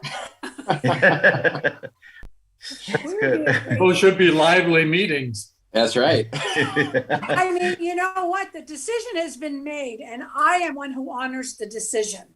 So, there's no going back for me. So, Kelso, if you're comfortable with me, I am certainly comfortable with you. Oh yeah, no, I'm more than happy. Definitely. Serve on that committee with you. Yes. Yeah. That sounds great. Sounds great. Yeah. I mean, I guess, just briefly, that committee was, I think, was that formed before or after our August meeting? Because I think we still wanted to talk about it. I believe it was before. Okay. So maybe we could do a pause on that to see how things go for a while. But I did want to ultimately talk about continued pedestrian improvements, all those kind of things. I just probably at this point, it's not going to be a huge priority in this coming year. So maybe we could come back to it. Just as a point though, there are some safety improvements that haven't really been put out to the public very carefully about the crosswalks and stuff. And it might be well to keep going with that ad hoc committee to make sure that those things happen. We just have to keep in mind, the one thing we do have to keep in mind with the ad hoc committees, if they continue too long, they become a standing committee and then they become subject to the Brown Act. Okay. So they're set up to do a project, finish it and be over, not to just continuously sit there and wait. Just something to keep in mind as you're reviewing these. I guess I could see having an immediate need to make sure that the rest of the safety improvements go in, and then you could temporarily disband that committee if you wanted. It's up to you guys. What is the actual amount of meetings at which time you turn into a regular? I mean, is it 3 meetings? Is it 30 meetings? No, typically, and I'm going to ask the city attorney to weigh in here. If anything, like if you get to a year, 9 months, usually it's set for a project. And then when the project's over, the committee goes away. It becomes a standing committee is when it just continues to like look at the issues that are coming up. And if something else comes up, then they look at that just as neat, that becomes a standing. And again, I'm going to turn it over to the city attorney if he has any additional information on that. No, that's exactly right. The question is going to be, what was the project that the Broadway Vision Ad Hoc Committee related to? Mm-hmm. So what was the charge of the committee? If the charge of the committee was to look at a 20-year plan for Broadway or something like that, as opposed to, what we just voted on many times this week. It would be helpful on these ad hoc committees to say what the charge of the committee is. I think that would help define who wants to be on it, what the roles are, and whether or not we should turn it into a long-standing committee. I mean, I'm not sure what I have a vision for Broadway, but I don't know what the role of the committee is. And my apologies, Councilmember Lowe, we did have those on there and they were taken off. So, there you go. Okay. So if you like, if the city manager, or go ahead, I'm sorry, Councilmember. Well, I mean, I don't know when I was put on this committee, but we've never, unsurprisingly, this committee has not met, at least since I've been on. We're meeting now, Kelso. I know. Madeline and I like to hash it out in public. So, I wouldn't be opposed to maybe suspending this for a while to at least see how things go. And then to Councilwoman Lowe's point, if we do want to create like a 20-year vision for Broadway, that's obviously a separate issue than I think maybe this committee was created for. So you may not agree, but I think speed rail right through the Broadway, Kelso. And at any time the council decides, I believe it's actually a note on your agenda and the notes that the council can create ad hoc committees as needed if something comes up. It's not something you can only do once a year or so just as an FYI. So am I understanding that you would like to suspend or remove number 1 for right now? I think it's a good idea because we, as a council, we're going to be looking at what's going on. We don't want to circumvent that authority. So I think that would be a great idea. Good suggestion, Kelso, Vice Mayor. Okay. Thank you. Also, I agree. Yeah, I agree. But another thing is, after we have the restriping project that finished, this kind of feeling, we will have the more and the inputs from the community. Yeah, and then but I really don't want to, let this, Yeah, maybe, take care of these kind of things. So maybe, we need to prepare. I strongly feel because this is brand new. A lot of the, the comments, like it or don't like it, especially those people don't like it, and the current one. I'm more than happy to serve on the Broadway Backlash Committee. All yours. And Okay. You yeah, soon? Yeah. All right. All right. So number one, we're going to take off the Still list. have a sense of humor. And then how about the Plaza and Depot Park Enhancement and Connectivity Project? we never got any in the meeting. We gathered together, right? Yeah, maybe we Yeah, are going on. Yeah. we haven't met. I mean, this is not met yet. So yeah. Okay, so we're just going to keep it the way it is with Vice Mayor Barnett and Mayor Dean. Yeah, I'm okay. Yeah. If there's anyone that you want to replace my alternative, also is fine. Okay. And then number 3, development code revision, including housing issues. That is that's pretty council active. and Yeah. Bob. Yeah, That's ongoing and yeah, that's great. Yeah. So we'll I'm keep very that. happy about those two. I was rescued from that committee. Rescue. We'll keep that as is. And then number 4, legislation. And that currently is Mayor Ding and with the TBD for the alternate.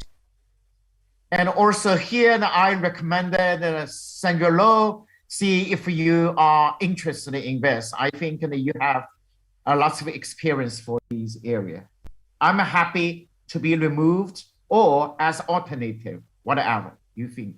I don't see this as something, if we look at the definition that our council gave us, that, I mean, legislation is absolutely ongoing. I might say ad nauseum, but it goes and I don't see it as a short term. I mean, we're never going to say it's completed. Yeah. I mean, it's not even completed upon adjournment of the session. So I don't see this as being an ad hoc. This is something that if there's an interest of a committee ongoing, but we have we're a member of the League of Cities. Yes. We receive Mike Madrid's emails and so forth. That it seems to me that if there's something that is particular to especially Sonoma, that we should flag it, the city manager should flag it, we should put it on the agenda for discussion and see if there's anything we need to do. But I don't see this as ad hoc. I'd like to think it's ad hoc. I often say the best laws have already been written. They're the first 10 amendments to the Constitution to start with. But, I don't see this as ad hoc. I see this as I said, ad nauseum. Yeah, Mr. Toy. Yeah, just as clarification, I think the purpose of the legislation was in the event there was some time-sensitive legislation in which we couldn't take it to the council in time, and then it would have benefited staff to be able to have a sounding board if we could send something to whatever the authors of the bill or whatever we would need to do, and then what we would do is we would take it back to the council as an information item. I think we can still do that. You can, and I'm happy to fill in that capacity, but I just don't want to have like a regular meeting and say, hey, what did the legislature pass? No. Sounds like this isn't even a committee because it's just one council member. Is that right? It's actually, we say after the slash means it's actually 2. Oh, okay. So it's meant to be 2. Yeah. And I think we captured it here because just so we didn't lose it it was someplace to capture it that council was involved in. But yes, we were going to look at the second member when we had all of our council members in place. I tend to agree with Councilmember Lowe with respect to the ad hoc nature of the committee. I think what you see some cities do is essentially give this function to the mayor, or also to prepare legislative policy that's adopted by the council that provides, which I believe the league has a model for all cities, which cities then adopt, and that gives them guidance about which legislation they can support or oppose based on those policies if they need to act in advance of a council meeting. So I would recommend one of those two routes other than this ad hoc committee. That's how my previous cities, both of them, handled it. They talked about the different legislative issues and came to a legislative platform and then directed staff, these are the ones we submit or support, these are the ones we oppose this type of legislation. So it's something to think about. All right. Yeah, I think if no regular meeting, we put this committee over there. It looks like in some emergency time, but we need this kind of, it's kind of the feature. So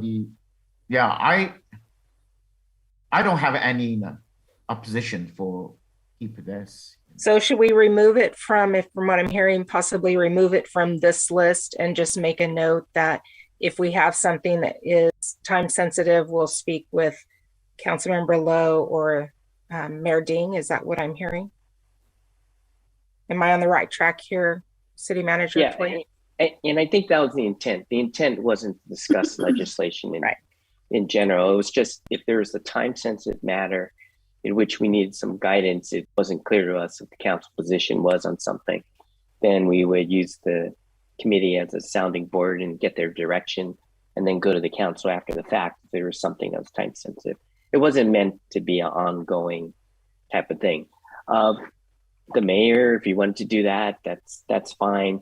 Legislative platforms, obviously we can do that. It's a lot more work for staff to come up with that. And where I've been before, when we've done that, there's always some legislation that doesn't quite fit what you want. And then it's not clear if that council really meant that within their platform. But whatever the council wants to do, I think that's fine. So that means that if like this way, maybe another council member can be, the main member for the legislation or contact person, maybe, Agrimonti or Barnett could be, what? Well, not for me, Mr. Mayor. Yeah, I like the previous idea. Yeah, the earlier set of committees, there was a Sonoma County legislative committee, which I think is basically serves the same purpose. Exactly. Part of the Mayors and Council Members Association. Yeah, like the League of Cities, and I'm on that, and I'm more than happy if you, Mayor Ding, or Councilwoman Lowe wants. I know Councilwoman Lowe's the alternate, but I think that's the purpose of the legislative committee, that the League of Cities gives us information on what's going on up at Sacramento, and then we come to the council with it. So. But I think that is different from Gary mentioned. Gary mentioned is sometimes it's kind of emergency or time sensitive. This kind of the case. It's not like you just mentioned county or state legislation. That is a long term in a bill, or I'm not sure. I just don't see, if there's some emergency legislation, I think the city manager will let us know. And if it's such an emergency and it's so specific to Sonoma that absolutely no one else will opine on this issue unless we get there and let them know that we hate this or love it, then, we call a special meeting and we say, we have to do something about it. But yes, I don't think that, that's such a rarity. And as I said, we belong to the League of Cities for them to do this heavy lifting for us in Sacramento, and the committee that Vice Mayor Barnett mentioned. I just don't see this as at the moment. I think it was. So could I? I think this was a knee-jerk reaction to SB 9, and everybody got all up in arms about it. And had we, by the time it got to the city council, it was already passed. Listen, by the time it was written, it was already passed. It was Pro Tem Atkins' bill. It was going. So, I just don't see the emergency of this. So, I Mr. agree. Toy, I wanted to ask a question, if I could.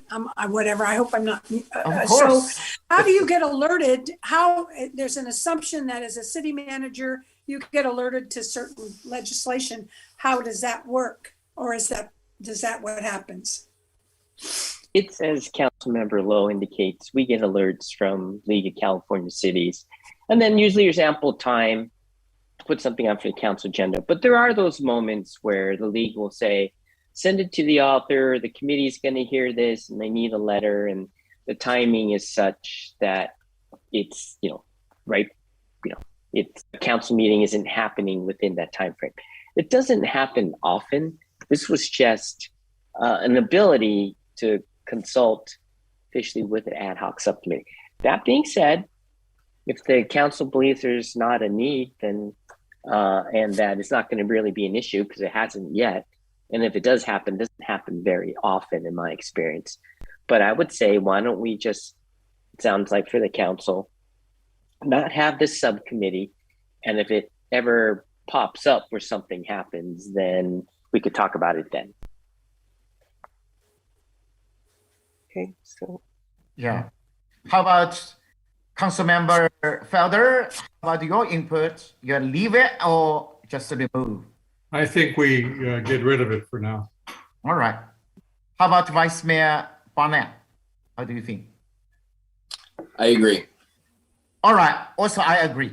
Yeah, just remove, but make some notes. Yeah, in case any situation. So then that gives us the cemetery assessment and strategy. And currently it's Councilmember Agrimonti and Vice Mayor Barnett. That's fine. Yeah. Yeah. Oh, yeah? Fine. Yeah. Keep it the way it is. Continue.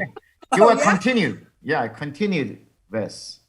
And then the last one is the Casa Grande parking lot, which is Councilmember Felder and Councilmember Agrimonti. Oh, yes. Yes. Enjoying it, aren't we, Bob? I'm going to build that fence gate myself. Okay.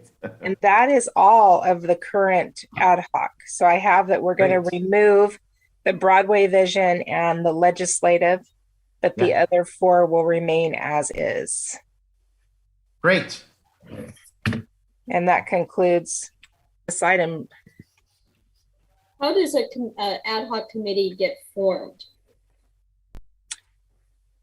Does it have to come at, can we talk about that now? I mean, if there's something that I think I'd like to work on, is this appropriate to bring it up now, or is it, I'm seeing. Yeah, we have agendized on every meeting that any item may result in the formation of an ad hoc committee. So I would like to make a recommendation of an ad hoc committee on which to serve.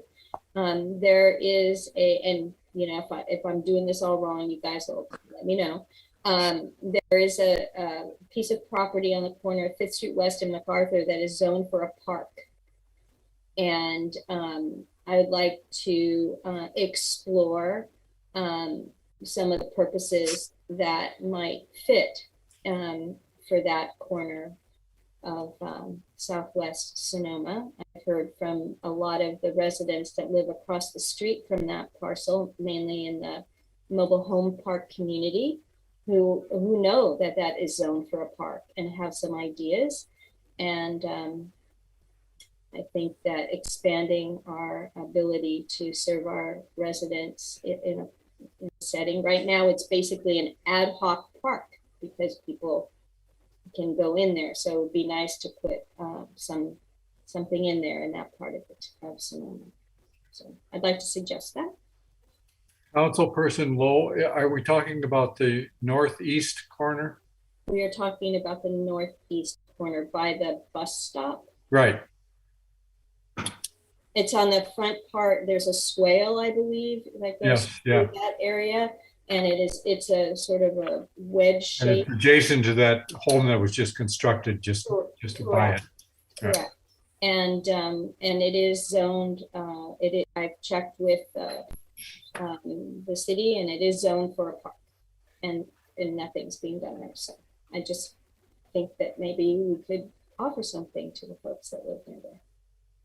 I think that's a great idea. Yeah.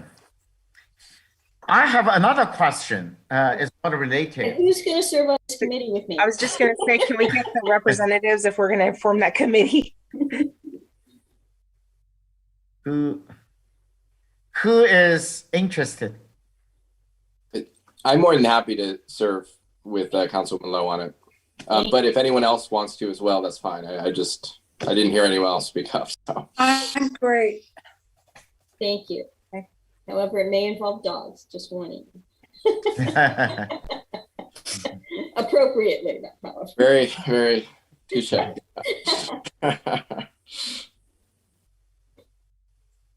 That concludes our portion, Mayor Ding, unless you might want to take public comment. Take the public. And also, I want to say, do you have any other, the committee you think it's necessary we set up, or we can discuss, or we cannot discuss because it is not on our agenda? Anybody? No. All right. So then let's open to public.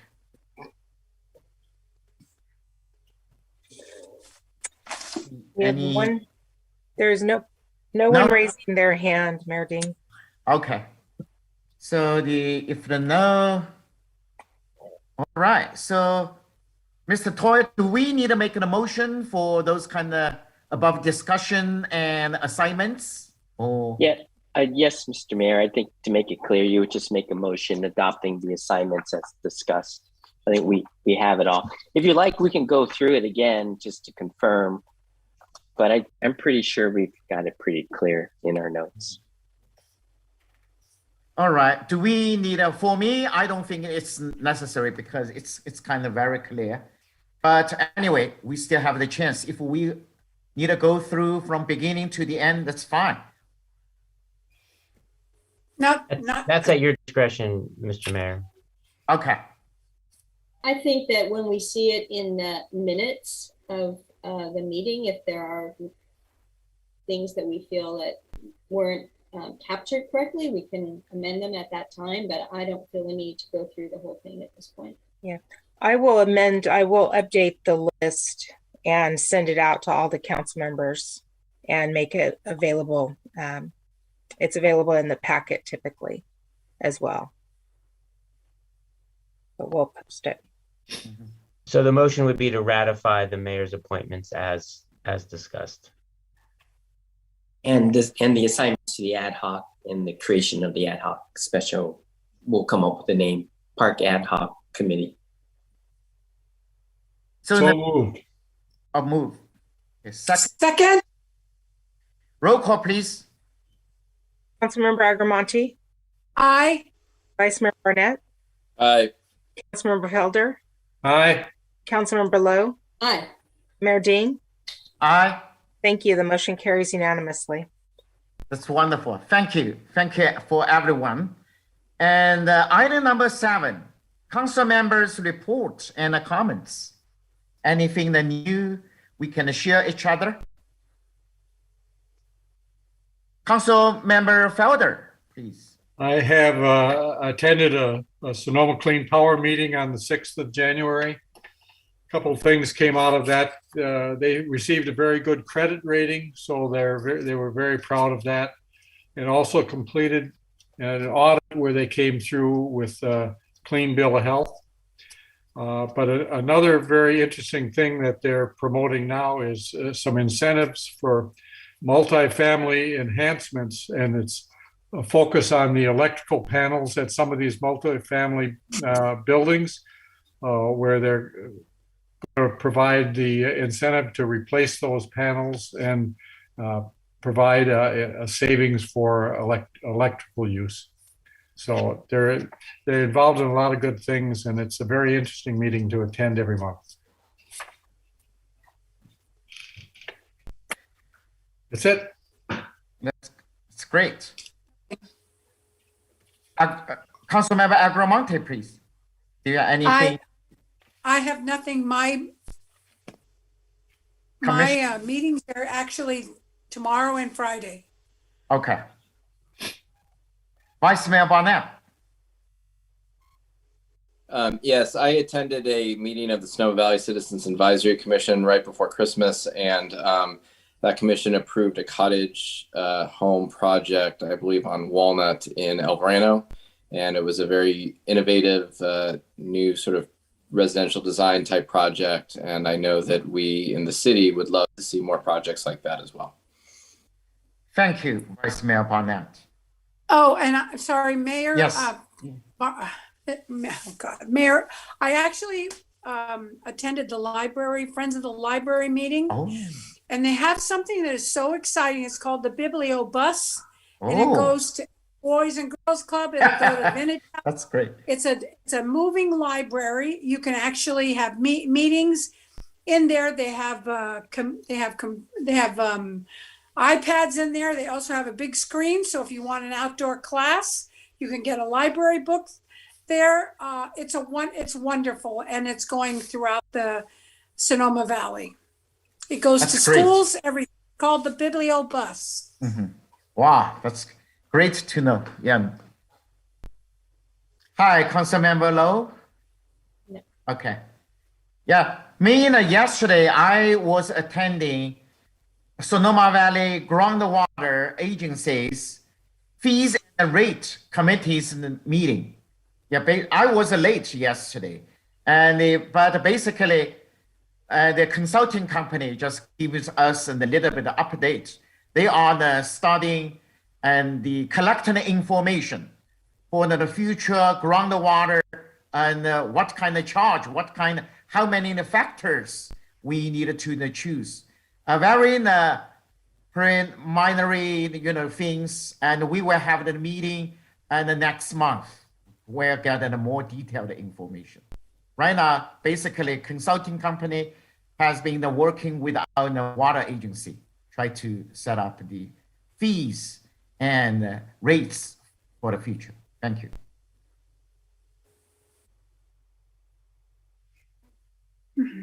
Nobody, mentioned. Let's move to agenda number 8, city manager comments and announcements, and also include Mr. Ludeman, if you have any comments. And Mr. Toy, it's your turn. Yes, Mr. Mayor, just wanted to let the community know we have our housing element kickoff meeting scheduled for 6 p.m. next Tuesday. It's a virtual meeting. I don't know if the planning director has anything to add, but we'll be putting out lots of information for that on the website and via our city newsletter. So David, nothing? Okay, but it's a virtual meeting, 6 p.m. next Tuesday. That's January 25th. Okay. That, and if there are any future agenda items like the council would like to share at this point. That's great. I'd like to share, suggest a future agenda item. Is this appropriate time, Mayor Ding? Yes. Yes, I've been approached by the committee that's putting together the Juneteenth celebration in Sonoma.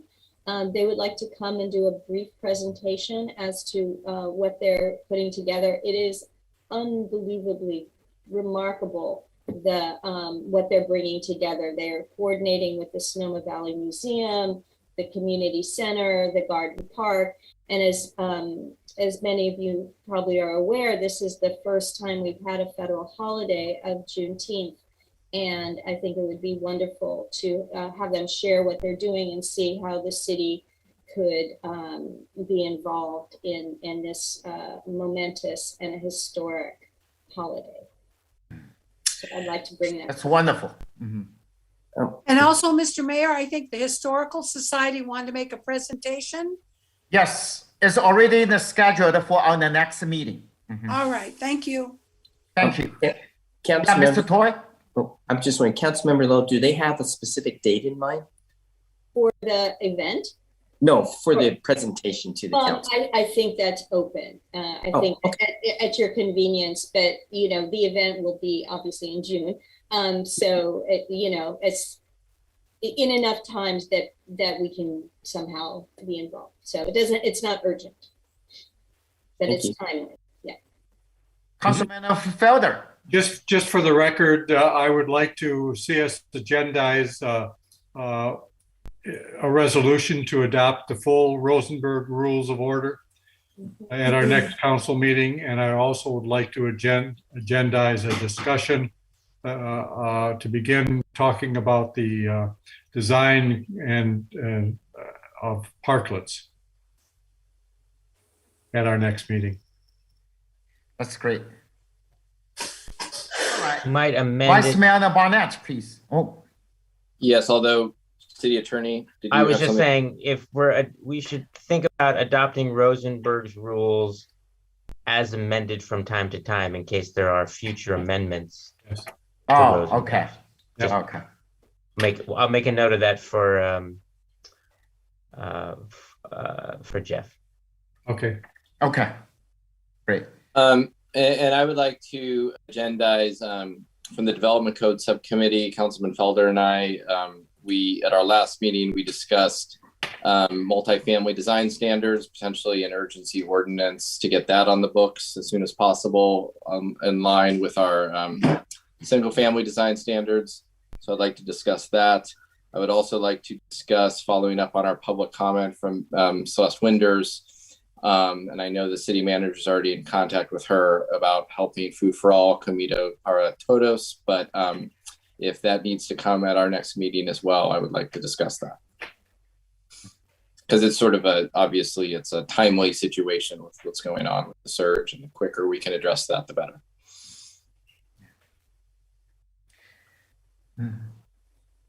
I have potential agenda in the future. It's not urgent. Once and we have the time, we can consider. Because in 2023 is a 200 years anniversary for our Natam, for the father Jose Altamela, that came for that admission, and it's a big issue. And the local residents, especially historian, already have the suggestions and several, and we can take the next year or this year, 2022, and do some preparation, how to celebrate, how to honor our Sonoma's legacy. It's not in rush, but I hope before the July, we need to discuss. But right now we can contact with the community, see what kind of good idea they have.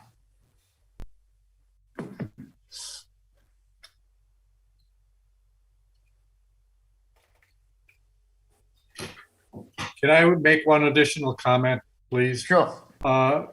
Commissioner Barnett, there's a meeting of the Citizens Advisory next Wednesday, and I will attend that as the primary then, if that's suitable to you. Absolutely. Okay. Great. All right. Looks like, Mr. Toya, do you have any item you want to put to that future agenda, additional one? Do you have? No? All right. So the next item, agenda number 9, city attorney comments. Sorry, I just, you have the specific item, You have any? No comments this evening. Thank you. All right. Item agenda number 10, that is adjournment. So, thank you so much, everyone. We got it together. We got it all unanimously approved. Thank you. You support and we work together. Have a good night, everyone. Good night, everyone. Thank you very much. Thank you. Thank you.